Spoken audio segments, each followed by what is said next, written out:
Boa tarde. Hoje é 25 de agosto de 2023, sexta-feira, cinzenta aqui na Faria Lima, mudança de clima.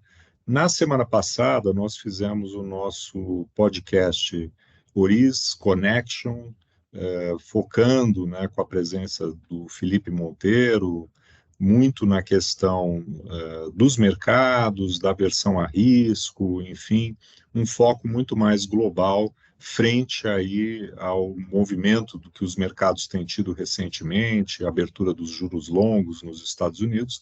E esse tema acho que continuou marcante nessa semana, na espera do grande evento que foi o depoimento do chairman do Fed, Jerome Powell, no famoso evento de Jackson Hole, né? Isso hoje de manhã, e queríamos então repercutir em primeiro lugar o depoimento do Powell, o comportamento dos mercados. Depois a gente comenta também, hoje tivemos dados de inflação aqui no Brasil, ao longo da semana também a questão da aprovação do novo arcabouço fiscal. Eu sou Carlos Caval e estamos aqui novamente com Marcos Demarque, nosso economista-chefe, e também, já mencionei, Felipe Monteiro, da Oriz US. Boa tarde, Marcos e Felipe.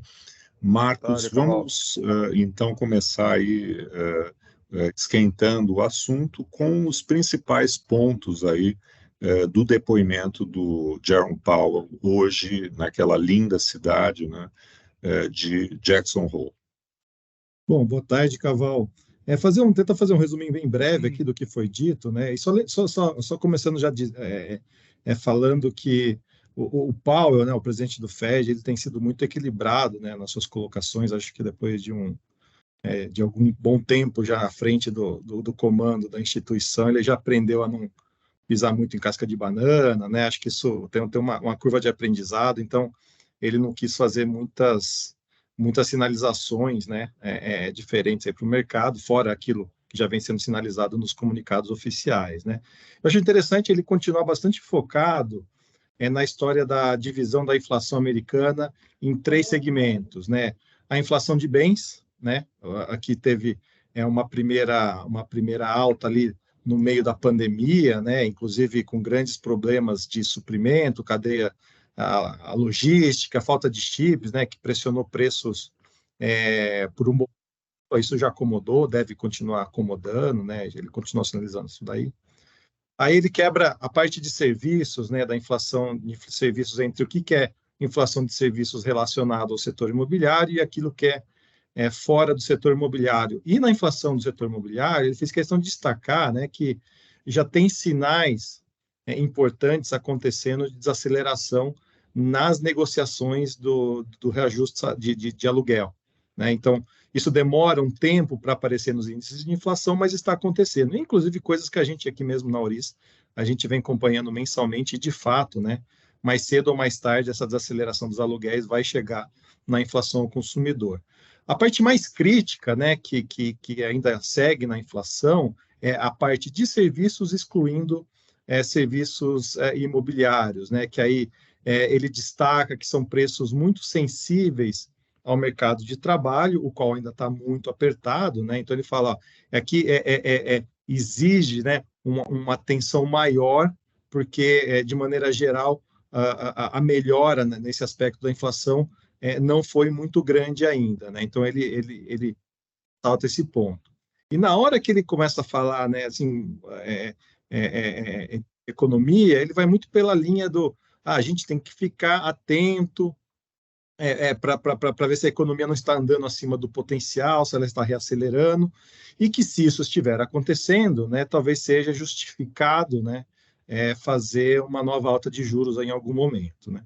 E por fim, ali na hora que ele ainda está atacando a questão da economia, né, ele faz toda uma análise do mercado de trabalho, né, ele coloca ali que indicadores de demanda de mão de obra, né, que é o JOLTS, né, o famoso JOLTS, né, quantas vagas estão sendo ofertadas na economia, que tem sido uma métrica muito focada recentemente, né, continua muito alta, desacelerou, mas historicamente é bastante alta, o que sugere, né, de fato, que o mercado de trabalho está muito robusto e que no final das contas, esse tipo de dinâmica ainda acaba por trazer para a economia uma pressão de salários significativa, né? Ele fez questão até de ressaltar que os salários reais estão subindo, né? Uma vez que na margem a inflação está um pouco mais calma. Então ele falou, isso daqui provavelmente ajuda a explicar o bom momento do consumo, que mostrou alguma reaceleração recentemente, né?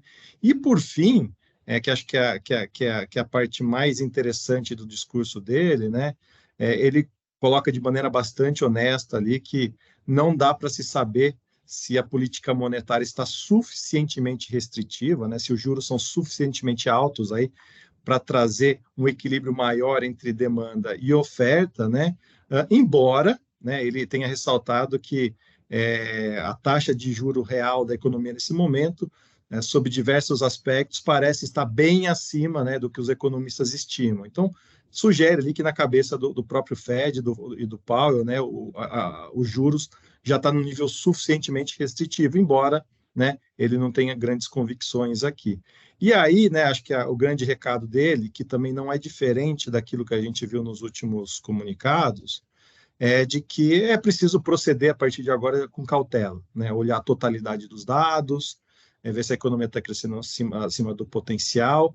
E no final das contas, aí já jogando um pouco mais da minha opinião, acho que ele contratou ali a ideia de que tudo bem, talvez não seja de fato necessário subir muito mais os juros, se precisar a gente sobe, mas esperar, né, que tenha redução de juros rapidamente, com qualquer sinal de fraqueza pontual da economia, não vai acontecer, né? E também teve uma questão de ele ter ressaltado um aspecto interessante que muitos economistas nos Estados Unidos têm colocado a ideia de que o Fed pode estar perseguindo, ou deveria perseguir, uma inflação mais alta, não a meta de 2%, porque você buscar uma inflação na meta tão rápido poderia causar um dano econômico muito grande, e o Powell fez questão de ressaltar, ó, nossa meta é 2% e seguirá sendo 2%, né, tirando um pouco isso de cena, né. No fim, acho que ele contratou bastante opcionalidade, né, no sentido de, se precisar subir o juros, eu subo, mas nesse momento, talvez o mais indicado, e aqui é uma interpretação nossa, né,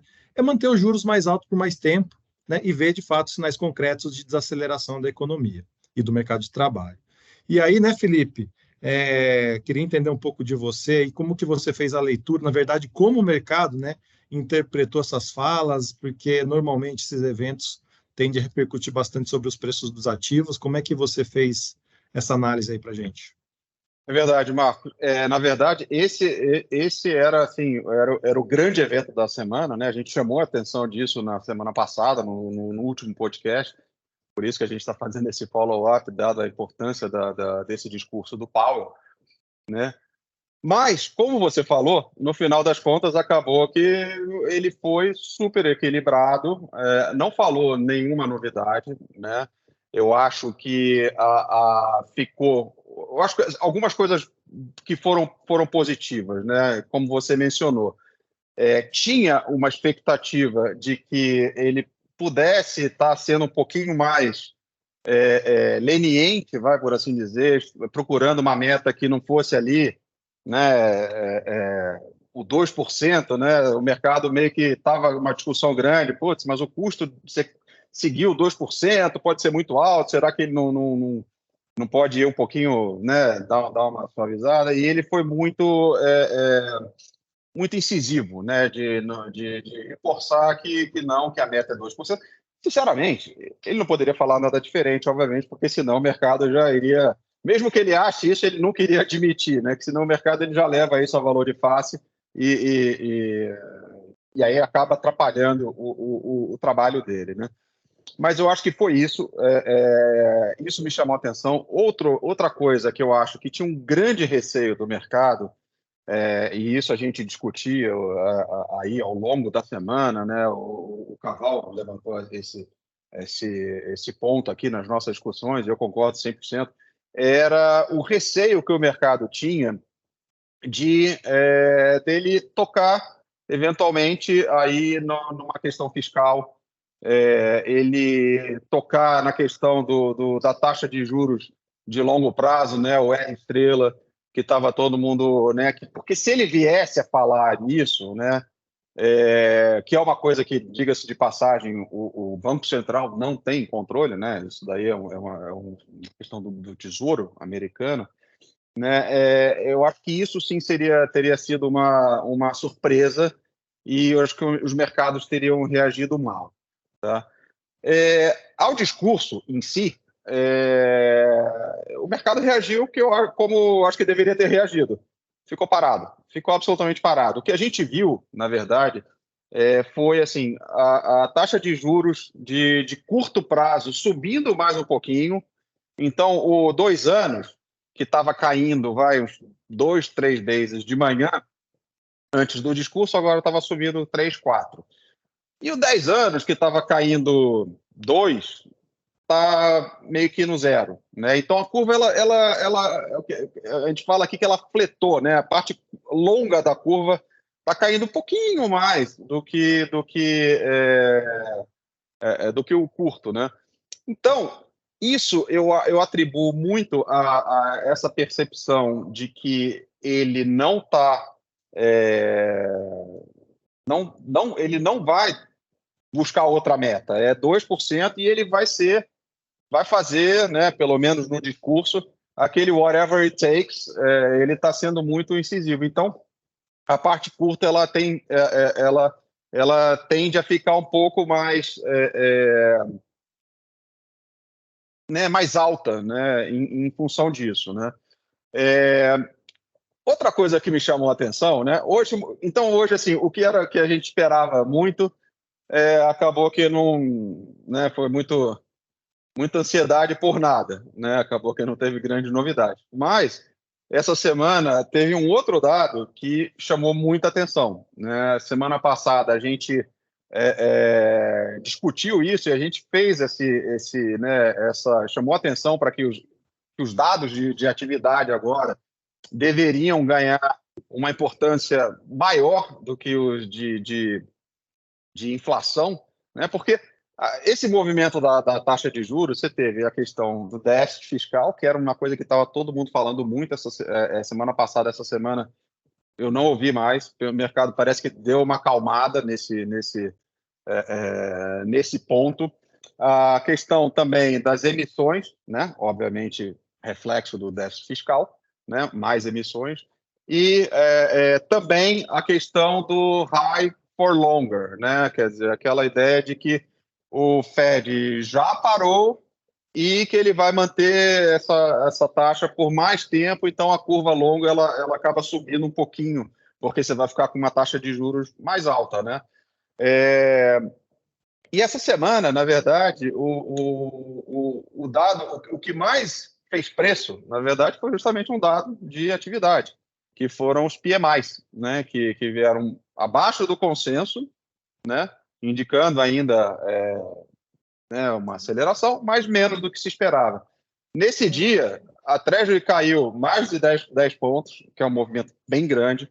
A Bolsa subiu, quer dizer, parece que o mercado reverteu muito aquela narrativa que estava na semana passada, né? E as correlações que a gente viu em julho, né? Elas se inverteram, né? Em julho a gente viu um movimento de todo mundo acreditando que não ia mais ter recessão, que o Fed já estava no ponto que ele gostaria de chegar, que ele iria manter esses juros mais, por mais tempo alto, e que, portanto, não ia ter a recessão não ia ser tão alta. Então, você teve as bolsas subindo, com a Treasury subindo também. Pouco, mas subindo, né? Quando começou esse movimento, as 2 semanas atrás, foi ao contrário, né? Você teve um movimento de aceleração muito forte da Treasury e a Bolsa caiu. E na quarta-feira ele manteve essa correlação, que é a correlação normal, né? Quando a Treasury sobe, a Bolsa sofre e cai. E quando a Treasury cai, a Bolsa, né, a taxa de desconto fica menor e a Bolsa sobe, né? Então, a correlação que a gente vinha em julho se inverteu, né? Então, isso é uma coisa que me chamou a atenção. Outra coisa que eu acho... Não, desculpa, pode falar. Não, só ia dizer que tem uma percepção, né, já há algum tempo, eu acredito que ligado a isso que você está dizendo, que como os dados de atividade, ou até melhor dizendo, né, os dados do mercado de trabalho, eles continuam muito fortes, né? O Powell, como o Marcos disse, chamou atenção, inclusive falando da resistência à taxa de desemprego que se mantém muito baixa, né? Quer dizer, não há aumento da taxa de desemprego até aqui, né? Desde o início do aperto monetário. Então, nesse sentido, né, o high for longer, ele ganha esse conteúdo, né, ligado a um mercado de trabalho que não arrefeceu até aqui, né, com isso, a ideia do Fed Put, né, quer dizer, o Fed, quando atividades está um pouco mais fraca, enfim, quando tiver aí um pouco mais de fraqueza na economia, ele vai lá baixar os juros, talvez ele tolere, né, uma inflação mais alta e tal, ou uma convergência mais lenta, né, para a meta, e acho que não é nem uma coisa nem outra, né? Primeiro, não há sinais via mercado de trabalho, né, que a atividade esteja arrefecendo, né? E lado, o Fed continua muito comprometido, né, com o lado Reforçou do ainda seu mais hoje, né? mandato, o lado do seu mandato, que é reduzir a inflação, porque do lado da taxa de desemprego não há mais o que fazer, né? Então, acho que, nesse sentido, aquele movimento que você descreveu, né, de sobe a Treasury, a Bolsa também sobe, poxa, né? Aquela coisa descorrelacionada, ela talvez tenha perdido o sentido nesse Voltado ao contexto. normal, né, Cavalo? Essa é a verdade, Exatamente, porque como voltado, sempre foi. Uhum. e com algum aperto na margem das condições financeiras que, né, também ajuda no trabalho do Fed, né? Então, no final, os mercados até ali no momento que foi a nota do Powell saiu, ele estava falando, lendo o discurso e tal, até a bolsa chegou ali a ensaiar uma alta um pouco mais robusta, mas isso logo arrefeceu e aí a gente ficou nesse contexto aí de um 0 a 0, né? É verdade. É como se o Fed Put, né, a opção contra o Fed tivesse ficado mais fora do dinheiro, né, que a gente chama aqui no mercado, né? Quer dizer, o strike dessa opção está muito distante ali, então o valor dela hoje não muda muito, porque está tão distante que tanta coisa pode acontecer. Então, antes essa Fed Put era mais at the money, vai por assim dizer. O mercado era mais sensível a isso, né? Então, de fato, ela perdeu um pouco desse valor. E ele também, como ele também reafirmou, né, como já falou em outras vezes, que existem dois cenários, ou um que ele mantenha o juro por um período prolongado, né, no nível elevado, né, não eleve mais a taxa, e a alternativa é ter eventualmente que subir, né? Não está no cenário dele a alternativa Ele, inclusive, falou isso, né, redução. Marcos, hoje. Ele citou explicitamente isso. É. Ele falou, daqui a gente tem duas opções, ou a gente mantém ou a gente sobe mais. A gente está aberto para as duas, né? O que eu achei de interessante que aborda esse aspecto, né, é que ele trouxe para a discussão a história de que a economia está crescendo acima do potencial, né? E o julgamento vai ser um pouco nessa direção, né? Uma vez que a inflação está cedendo mais rápido, menos rápido do que se esperava, aí não dá para entrar muito no como que se imaginaria que iria acontecer, mas ele fala o seguinte, ó, a gente está de olho para ver se a economia está num ritmo sobreaquecido, se está em linha com o potencial ou crescendo num ritmo inferior ao potencial, né? Então, acho que é um pouco, inclusive, Felipe, daquilo que você trouxe já semana passada, a ideia de que talvez os indicadores de atividade, né, como o PMI, que você citou agora há pouco, sejam mais relevantes, né? Porque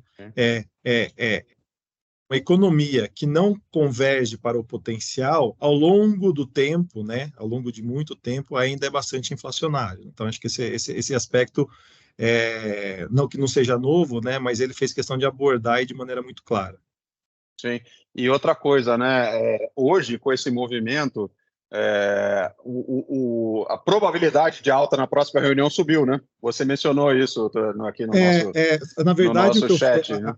a conta, ontem, no final do dia, a probabilidade de que se tenha mais uma, se tivesse mais uma alta no ano, né, estava em 52%, mais ou menos. Até alguns minutos atrás, essa probabilidade tinha subido para 60%, né? Não é nada dramático, né? Passar de 52 para 60, né? Mas na margem, né, o mercado interpretou aí que pode ser que, de fato, essa economia rodando um pouquinho mais quente do que o desejado possa levar daqui 1, 2, 3 meses, né, o Fed ter que retomar o ciclo, né? Não parece ser o cenário base, mas esse risco aí aumentou ligeiramente aí depois do discurso do Fed.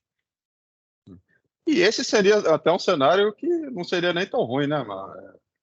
Sinceramente, eu acho que quanto mais... porque quanto mais ele fizer agora, né, mais a curva longa fecha, né?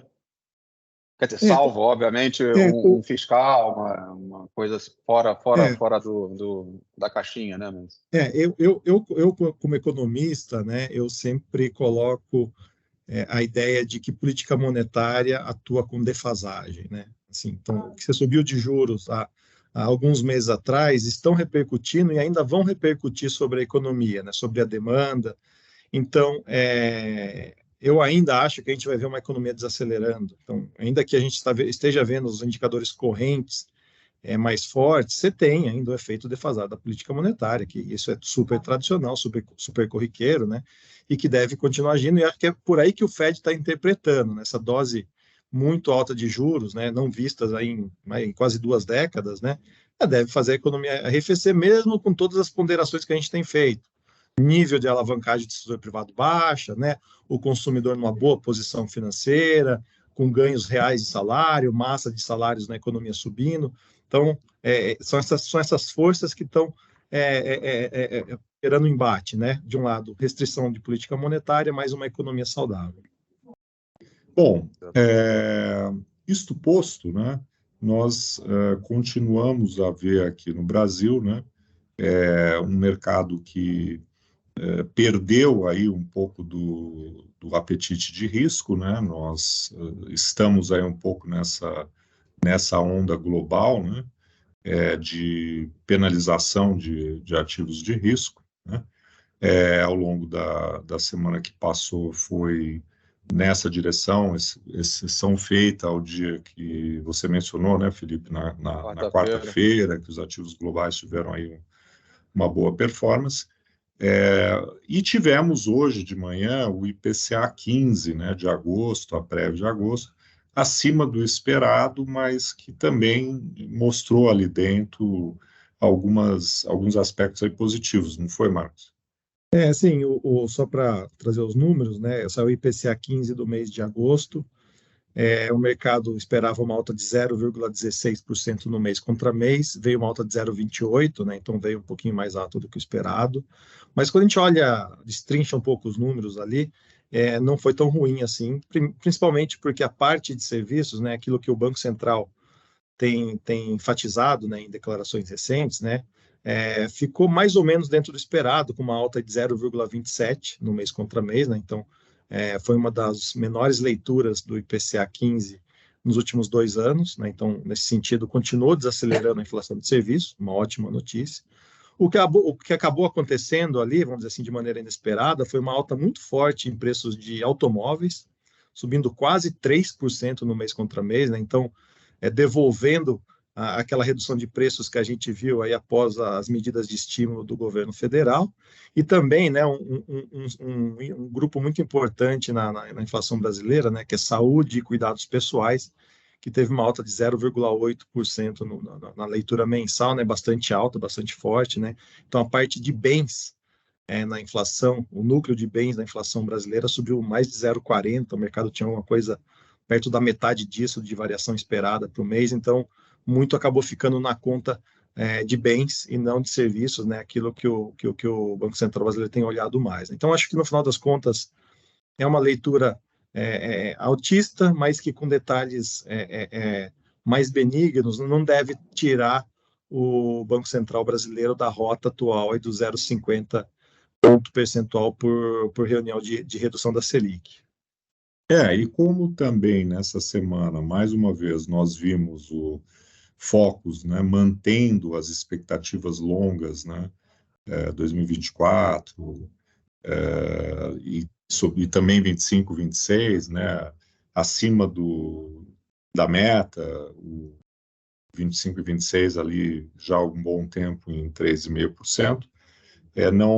Não parece, né, que houve aquilo que o Banco Central citou na última ata, que pudesse ensejar uma aceleração do ritmo de corte, e os depoimentos ou entrevistas feitas não só pelo presidente Roberto Campos Neto, mas também, e aqui muito importante, né, uma participação do diretor Gabriel Galípolo numa reunião na Fiesp. Houve ali uma muita firmeza, né, em defender a ideia de que a política monetária tem que ainda ser contracionista, né, e que há consenso no Banco Central para continuar, né, o movimento iniciado na última reunião de corte de 0,5 ponto percentual, né. Isso virou aí, né, quase consensual agora entre os economistas, né? E queria comentar também, essa semana tivemos aí finalmente a aprovação do arcabouço fiscal, né? Acabou confirmando uma outra alteração, né, feita no Senado, a exclusão do Fundeb, do Fundo Constitucional do Direito Federal, do Distrito Federal, da regra de gasto, né? Ao mesmo tempo que não aceitou, né, fazer um condicionamento das receitas da União, a diferença do IPCA observado no meio do ano, ao final do ano, algo que daria mais flexibilidade ao governo na elaboração do orçamento, né, mas que também, muitos dizem, pode reaparecer na própria lei de diretrizes, pode ser, vamos dizer, proposto lei de diretrizes orçamentárias, né? Na semana que vem, nós continuaremos esse foco no fiscal, quando, no dia 31, o governo vai encaminhar ao Congresso, é o último dia, o projeto de lei do orçamento anual, né? E muito provavelmente a gente vai ter mais informações sobre o principal ponto, né, que inquieta hoje os analistas, os mercados, que é como que o governo vai, né, buscar cobrir aquela insuficiência de receita. Aí uns falam de 150 bilhões, agora há pouco eu lia um outro número mais próximo de 100, mas enfim, um número, né, muito elevado de receitas adicionais que são necessárias para que se alcance o superávit primário zero, né, que foi aquilo que o ministro Haddad prometeu quando propôs a nova regra fiscal, né? Há bastante dúvida de que isso vá ser obtido, até pela resistência que existe no Congresso em aumento de carga tributária. Tivemos também nessa semana conhecido o desfecho, né, com relação à proposta de tributação das empresas offshore, empresas de investimento situadas no exterior. E qual foi esse desfecho? O Congresso não aceitou, né, a inclusão dessa proposta na medida provisória que elevava o salário mínimo. Essa proposta acabou expirando e o governo deve reencaminhá-la via projeto de lei, que talvez jogue essa modificação, se houver, para 2024, né?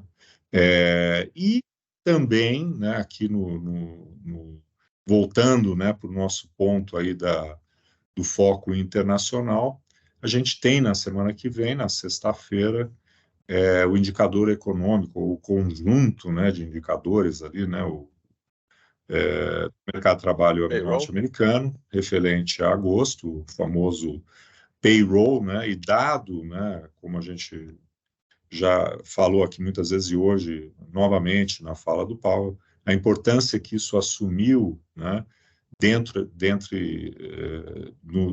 do conjunto de dados, né, que o Fed quer monitorar e tal. O foco, certamente, na semana que vem vai ser de novo, né, os dados do payroll, né, e a gente vai poder comentar isso novamente daqui a uma semana. Semana que vem tem inflação também, né? Ah, bem lembrado. Saiu. Então vai ser os dois, aí a gente vai ter as duas frontes. Mas o da inflação da semana que vem, né, é o PCE, né? Que é a segunda métrica de inflação que a gente tem no mês. O CPI já saiu, né? E o PCE é referente ao mesmo mês que já tinha saído do CPI. Normalmente não oferece grande surpresa, né? Porque quando você tem o CPI em mãos, você normalmente consegue mais ou menos extrapolar o quanto vai ser o PCE. E o próprio Powell hoje deu a letra de quanto provavelmente vai ser a variação, né? Ele citou os números ali. Então, no final das contas, eu acho que a gente vai ficar muito mesmo a cargo aí do mercado de trabalho. Lembrando que a divulgação contém muitos dados, contratações, taxa de participação, taxa de desemprego, salário, horas trabalhadas. Muitas vezes não é as próprias contratações que se destacam, mas sim os detalhes, enfim. Revisões, né? Revisões, exatamente. Então, é sempre muito necessário uma análise mais aprofundada do que olhar superficialmente o número. Esse é o dado que mais mexe o mercado, disparado, né? Verdade. Bom, então, acho que ficamos por aqui no nosso podcast Connection, né? Voltamos aí na semana que vem para comentar os eventos da semana e, sobretudo, novamente, esse foco aí nos mercados globais e na economia americana, que tem nos dado, né, desde o início do ano, bastante trabalho pelo grau de surpresa e novidade que ela tem revelado aí ao longo do tempo, para não falar do resto do mundo também, né? Mas é isso aí, é isso que faz o nosso trabalho interessante. Ficamos por aqui e um bom fim de semana a todos e todas que nos honraram aí com a sua presença. E um abraço aí, bom fim de semana aí, Felipe, aí em Miami, e que não vai pegar o frio e a chuva que nós vamos ter aqui no fim de semana. Eu não aguento mais o calor aqui, tá insuportável. Então pode vir para cá, vem aproveitar aqui a chuva. E Marcão também, obrigado aí pela cobertura aí do Jerome Powell e bom fim de semana aí para todos. Bom final de semana para todos. Até logo aí. Tchau, tchau. Tchau, tchau.